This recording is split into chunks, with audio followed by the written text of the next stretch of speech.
Creative Women Mini-Con, our 6th annual actually, is September 29th, and we have Britt Barnes here.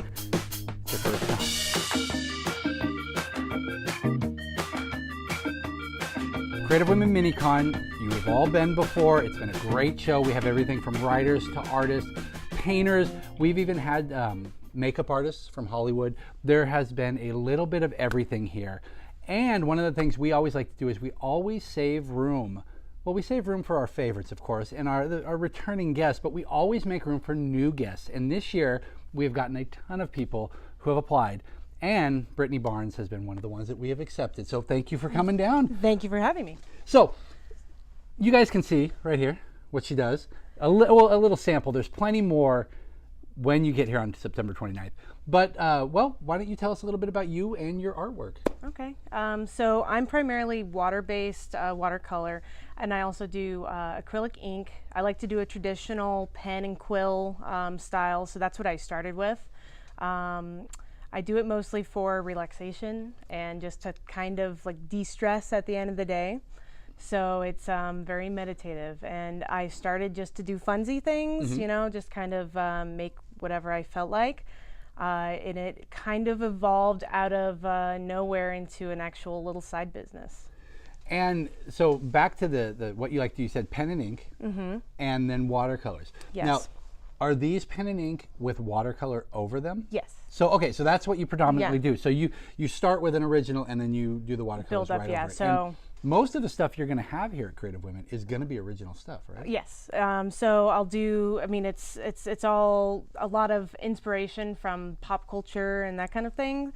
But I'm slowly getting into the fact where I'm actually making my own new series. So art okay. series. Well, we'll come back to that in a minute because I actually do want to hear a little something from it.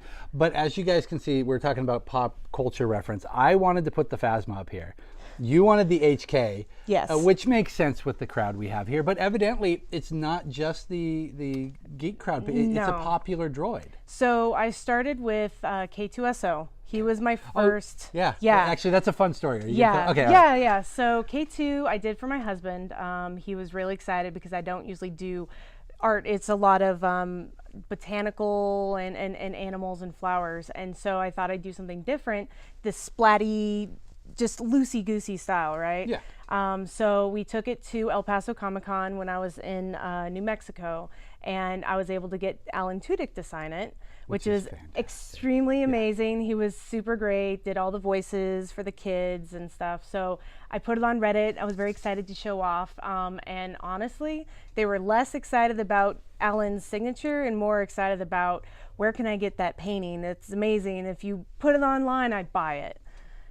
And that was the beginning. Yes. Like you, up until that point, you had not considered selling your stuff? No. You were just doing it for relaxation after a day's work? I would do it for Christmas gifts. I did a lot of cards, and I'd send it to my family. You know, my grandma's huge into flowers, so I do flowers. So it was more just, you know, to connect with family while I was stationed in the military, giving back to them and say, hey, I'm still alive.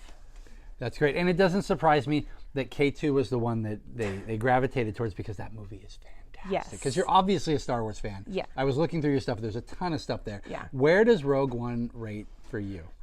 I mean, I felt bad because I was not huge into Star Wars until college. Like, just growing up, it wasn't super into it. Everybody has to start somewhere. And Rogue One sucked me in. Amazing. I literally started with Rogue One. I watched the entire Clone Wars series, all of the Star Wars Rebels now. So since Rogue One, you have watched everything. And read all the books. The See, books, yeah. So that's what Rogue One does to a non-Star Wars fan, guys. Yes. I have this inner conflict where I feel like I have to say Empire's my favorite, but I think Rogue One is my favorite. Yeah, and K2 really did it for me, you know. Yes. And I mean, Jyn, she's a strong female character. We don't have enough of those, and that's probably why I like Phasma too. Because even though she's the bad guy, I think if you read her story, the Phasma book, it shows way more about her character too. So this is supposed to be about you, but now we're talking about Star Wars for a second. I wanted to love Phasma so much. The first movie, I was like, she is going to be incredible. Yes. The first named stormtrooper. I was like, what? Yeah, What? they kind of Boba Fetted her. Yes, and then in Yes. the second one, they did the same thing. Yeah. But before the second one, I had read the book of her origin. Mm-hmm. She is so badass. Yeah, in the comic book too. Yes. Yes. And then anyone listening from Disney right now, please. Yeah. Film 3. She better Bring her back. survive. Yes. All right. You didn't see her die. No, she's So- down there. In fact, she had that little break, so she's probably going to come back with a big scar. Yeah, totally. You know. Badass. So perfect setup. But hey, I'm sorry. Back to it. So Yeah. you started out with the New Mexico Con, and you've only done one other one. Since Yes. then, So correct? that one was Conquest. Which tell us about that. What I'm not even. So Conquest is very small. It's the a lot of the local gaming stores and the guys that run it. It's mostly they did Flames of War, they did 40K. It's tabletop, and then it was a big like just vendors. So and that was about it. It was a 2-day, 3-day I think at McClellan, but they have it bi-yearly. So they have a summer and a Gotcha. winter. Okay. So this one's Conquest Avalon. So there's a Gotcha. little So shout out to you guys. Yes, I Yeah. and now I feel bad because I have actually heard of them. I just haven't been to one. So I don't do a lot of cons. That's my excuse. I'm sorry, guys. Let's pull out and show them a few examples. Yeah. Oh, you have some. Yeah. Of what you got, so that they can see what they're in for. Yeah. And a quick question, since you do a lot of pop culture stuff, if someone wanted a commission, do you do commissions? Yes. Okay. So I just finished a series with one of my fellow vendors. It was another female artist.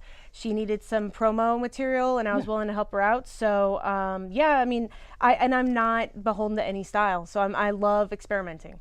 There so you go. Definitely. So you can come talk to her on Yes. September 29th.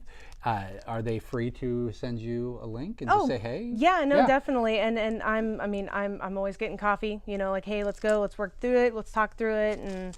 There you go. And you can find, if you go to Empires Comics Facebook page, go to the Creative Women event. We've already done a post for Brittany, so you can find her contact info right off of that. So, There all you right, go. let's show them some stuff. So I'm a huge Lord of the Rings fan and The Hobbit, and this shows you the some of the pen and ink. This one was done with the quill, which is what actually Tolkien did. He was all about doing his own illustrations. Okay. So I got a lot off of that.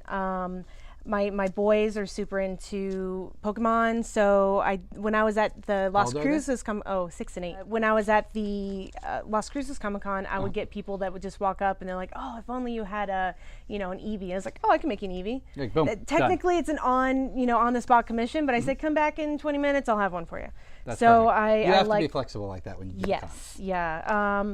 I do like to do some realism, so I'd like to do some more, faces. They're scary, honestly. Trying to draw people's faces.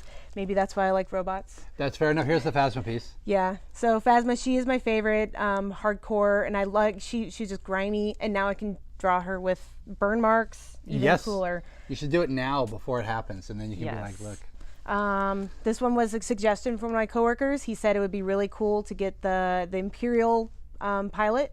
So this one was straight from a screenshot from episode 5, I believe. Okay. So there you go. There's another one. I did do some Game of Thrones because when the Comic-Con was starting, it was the final episode. Perfect timing. So, but unfortunately, these haven't really, not many people were interested. So. Well, just wait. The new one's coming. New one's coming. Quick. Yeah. And then Yoda, I needed to do Yoda. So he was a lot of fun because that's, one of the faces. And honestly, it made me rewatch all the movies and try and get the best, screenshots. And then, this one's actually colored pencil. I try and do some. It would be nice to do more colored pencil. So. An R2? Yeah. R2 or BB? R2? Mostly because, Ahsoka and R2E, they're just a perfect. The whole match. Okay. Yes. So, and then the one that kicked it all off. Yeah, so this one, actually, this is the 3rd iteration of K2. I've done 3 now. I mean, the first one is up on a place of honor for my husband. And then I did another one, another smaller one, and this one's my favorite just because I like to get all of the whole body. So. And one of the things that she does not do is there's not a lot of prints. So if you see something you like, you need to pick up the original and you need to get it before somebody else does. So why don't you tell them where they can find you, because you've got, where can they find you on social media? Is it under? Yes, so it's Indie Artful. It's either indie.artful or just Indie Artful smashed together. I have my Facebook, which is just Britt Barnes, so you can find me under the Empire Shop. I've got an Instagram at indie.artful, and then I have an Etsy, which is also Indie Artful. There so we go. That's my it's tagline. really simple. And I'm really excited because the 29th is the day after my birthday. So this is kind of like a birthday gift to myself. It's a birthday present. So There that's you go. perfect. Well, thank you for coming down. Yeah, no. We will see you on the 29th. I'm excited. I'm looking Hopefully forward to you are too. It's going to be a great day. Yeah. And make sure you guys go check out her stuff all over the web and check out the event page if you want to contact her so that you can make sure you can get one of these pieces or you can have her do an original piece. Make a new one. So we'll see you guys on the 29th. No, I'll see you before then, but come on the 29th too.